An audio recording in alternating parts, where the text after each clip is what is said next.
Et une petite parenthèse, une petite je ne sais pas en tout cas, dans cette bataille des législatives, vous entendez la voix de Michel Zerbib, notre chroniqueur judiciaire. Il nous a rejoint en studio. Bonjour Michel. Bonjour Ilana. Et oui, on revient sur le procès du 13 novembre qui fait également l'actualité avec ces élections. Un procès qui touche à sa fin. Ali El Haddad Assoufi, belgeo-marocain de 36 ans, proche d'Ibrahim El Bakraoui, le logisticien des cellules terroristes de Paris et de Bruxelles, est soupçonné d'avoir essayé de se procurer des armes aux Pays-Bas. Donc avec lui, jugé pour association de malfaiteurs terroristes criminels, il risque 20 ans de prison. Exactement Ilana, et le parquet antiterroriste d'ailleurs en a requis 16 à son encontre, assorti d'une période de sûreté des 2/3. C'est la plus importante peine requise à l'encontre de ce qu'on pourrait appeler un second couteau. Il a été présenté par le parquet comme l'homme de confiance de Bakraoui, et c'est cela qui rend difficile sa défense.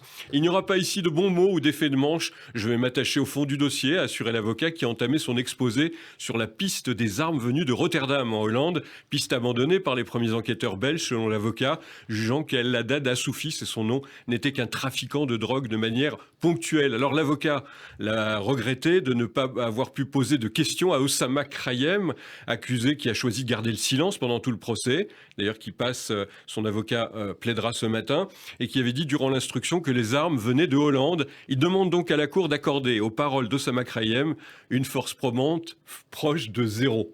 Alors l'avocat essaye encore de faire passer Assoufi pour un second couteau, comme vous avez dit. Oui, c'est vrai. Et l'avocat cite une conversation WhatsApp retrouvée dans le téléphone de son client que le parquet attribue un échange au sujet des armes. Je l'ai relu 1000 fois, répète l'avocat qui juge que rien ne le relie à des armes. Tu as besoin d'un kilo quand ? Cite-t-il comme extrait de cette conversation, en fait, 1 kilo de frites peut-être. Mais je ne savais pas que les armes se vendaient au kilo. Il n'y a rien dans ce dossier. Il y a un faisceau d'indices graves et concordants, assène l'avocat, qui reprend les termes du PNAT et regrette qu'on n'ait pas creusé certaines pistes. Alors c'est une plaidoirie plus politique avec l'autre avocat de Assoufi qui entend bien défendre l'islam, l'islam qui lui semble être accusé dans ce procès. Oui, c'est exactement ça. Maître Ménia Arab Tigrine qui va plaider de façon personnelle. Elle a entamé avec emphase son propos. Elle parle de la salle d'audience comme une boîte à cauchemars.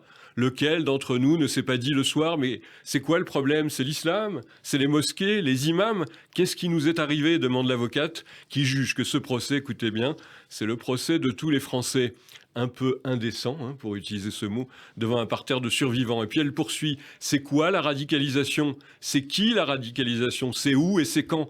Une notion imprécise, quel échec pour l'état de droit ? Comment condamner un homme qui en ignore même le crime qu'il est censé avoir commis ? Demande encore l'avocat qui répète, quel comble ! Ibrahim Bakraoui a trahi son ami, allant jusqu'à intenter à sa vie.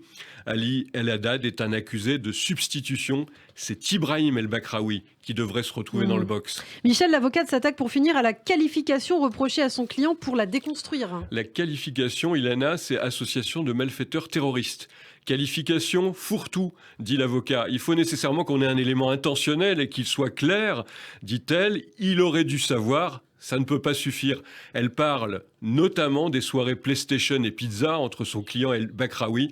Là aussi, c'est pas la connaissance d'un quelconque dessein criminel. Alors oui, elle le dit sur son intégrisme, elle y trouve des excuses. Il écoute des anachides, vous vous souvenez de ces chants intégristes, coupables. Et c'est pas possible, on peut pas faire ça en France, lance l'avocate. On ne part pas du principe qu'un homme en soutane avec une croix est un pédophile, parce qu'il y a des faits de pédophiles avérés dans l'Église. Alors regardez à tous les Français de l'Élysée, au fin fond de la Seine-Saint-Denis, avec la grandeur des hommes libres. Est-ce qu'ici nous sacrifions Ali El Haddad, a demandé l'avocate pour conclure. Merci beaucoup Michel Zerbib. On reprendra évidemment le fil de ce procès qui touche à sa fin très bientôt avec vous dès demain. Michel, à demain.